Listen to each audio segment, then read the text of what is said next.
My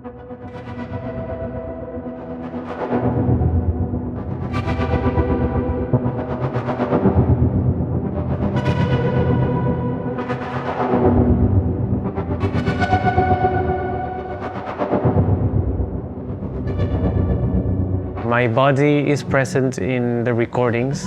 I really try to take my time, patience, and let myself be guided.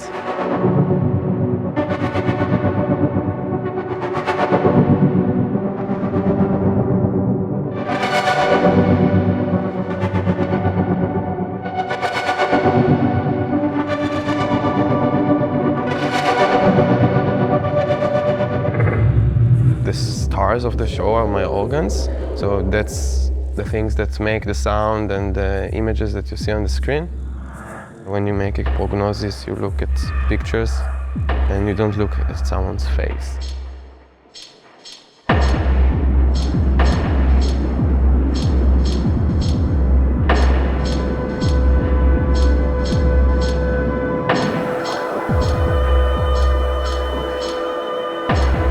A lot of times it's very dark in my performances because somehow you feel the presence of the other people, but you can also really turn inwards, and I think I want people to feel.